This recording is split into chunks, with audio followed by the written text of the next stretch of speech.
ADRE অৰ্থাৎ Assam direct ৰিক্ৰুইটমেণ্টৰ admit card আহি পৰিছে সো আপোনালোকে এডমিট কাৰ্ডটো ডাউনলোড কৰিবৰ কাৰণে কি কৰিব গোটেইখিনি প্ৰসেছ আজিৰ এই ভিডিঅ'টোত মই আপোনালোকক ষ্টেপ বাই ষ্টেপ দেখুৱাই দিম প্ৰথমে আপোনালোকে কি কৰিব নিজৰ মোবাইলত ক্ৰম ব্ৰাউজাৰত আহি পেলাই সাৰ্চ কৰি দিব আসাম জব গাইড বুলি সাৰ্চ কৰি দিব তাৰ পিছত আপোনাৰ আগত এনেকুৱা এটা ৱেব পেজ খোল খাব ইয়াত আপোনালোকে প্ৰথমতে দেখা পাইছে Assam direct recruitment admit card 2024 download ADRE admit card ঠিক আছে ইয়াত আপোনালোকে ক্লিক কৰি দিব ক্লিক কৰি দিয়াৰ লগে লগে আপোনাৰ আগত এনেকুৱা এটা পেজ খোল খাই যাব ইয়াত আপোনালোকে স্ক্ৰল ডাউন কৰি তলত আহিব তলত আহাৰ পিছত ইয়াত আপোনালোকে দেখা পাইছে ইয়াত important web link of ADRE admit card ঠিক আছে প্ৰথমতে এতিয়া আপোনালোকে ইয়াত দেখা পাইছে যে থাৰ্ড গ্ৰেডৰ এডমিট কাৰ্ডটো ওলাই পৰিছে কিন্তু ফৰ্থ গ্ৰেডৰ এডমিট কাৰ্ডটো এতিয়ালৈকে অহা নাই সো প্ৰথমে আপোনালোকে কি কৰিব এডমিট কাৰ্ড ডাউনলোড কৰিবৰ কাৰণে লিংক 1 লিংক 2 লিংক 3 তিনটা অপচন দিয়া আছে আপোনালোকে যিকোনো এটাৰ পৰা গৈ আপোনালোকে নিজৰ এডমিট কাৰ্ডটো ডাউনলোড কৰিব পাৰিব সো প্ৰথমে আপোনালোকে কি কৰিব লিংক 1ত আপোনালোকে ক্লিক কৰি দিব তাৰ পিছত আপোনাৰ আগত এনেকুৱা এটা পেজ খোল খাই যাব ঠিক আছে ইয়াত আপোনালোকে কি কৰিব লিংক 1 লিংক 2 লিংক 3 যেটো অপচন আছে ইয়াৰ পৰা আপোনালোকে এটা অপচনত ক্লিক কৰিব ক্লিক কৰাৰ লগে লগে আপোনাৰ আগত এনেকুৱা এটা পেজ খোল খাই যাব ইয়াত আপোনালোকে দেখা পাইছে এপ্লিকেশ্যন নম্বৰ আৰু পাছৱৰ্ড যদি আপোনাৰ এপ্লিকেশ্যন নম্বৰ আৰু পাছৱৰ্ড মনত নাই তেতিয়া আপুনি কি কেনেকৈ আপোনাৰ এডমিট কাৰ্ডটো ডাউনলোড কৰিব ইয়াত আপোনালোকে কি কৰিব এডমিট কাৰ্ডটো উলিয়াবৰ কাৰণে আপোনালোকে ফৰগেট পাছৱৰ্ড আপোনালোকে ক্লিক কৰি দিব তেতিয়া আপোনাৰ আগত এনেকুৱা এটা অপচন খোল খাই যাব ইয়াত আপোনাৰ যেটো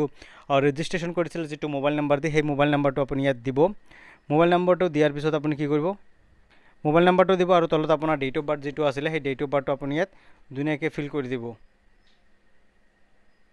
ডেট অফ বাৰ্থটো ফিল কৰাৰ পিছত আপুনি সাবমিটত ক্লিক কৰি দিব ক্লিক কৰাৰ লগে লগে আপোনাৰ আগত এনেকুৱা এটা ফ্ল্যাশ মেছেজ আহি যাব ইয়াত আপোনাৰ দেখুৱাইছে যে your password has been sent to your mobile number আপোনাৰ যেটো মোবাইল নম্বৰ আছে মোবাইল নম্বৰত পাছৱৰ্ডটো চেঞ্জ কৰি দিয়া হৈছে সো আপুনি কি কৰিব আপোনাৰ নিজৰ মোবাইলত এনেকৈ আপুনি আহি যাব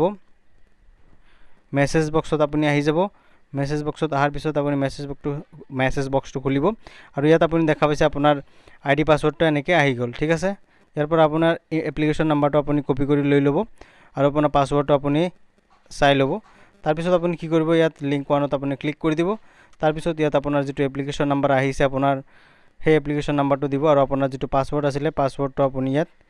লিখি দিব ঠিক আছে আপুনি পাছৱৰ্ডটো দিয়াৰ পিছত আপুনি লগইনত ক্লিক কৰি দিব তেতিয়া আপোনাৰ এডমিট কাৰ্ডটো এনেকৈ ডাউনলোড হৈ যাব ঠিক আছে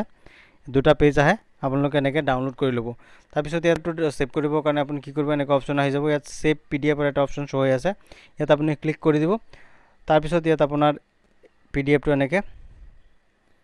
আপোনাৰ এডমিট কাৰ্ডৰ PDFটো এনেকৈ সেভ হৈ যাব ঠিক সো আজিৰ এই ভিডিঅ'টোত এইখিনি আছিল যদি আপোনালোকে ভিডিঅ'টো চাই ভাল পাইছে তেতিয়াহ'লে আমাৰ চেনেলটো সাবস্ক্ৰাইব কৰি দিব আৰু কাষৰ থকা বেল আইকনটো প্ৰেছ কৰিবলৈ নাপাহৰিব আৰু যদি আপোনালোকে ফেচবুক পেজৰ পৰা চাই আছে তেতিয়াহ'লে আমাৰ এই পেজটো ফলো কৰিবলৈ নাপাহৰিব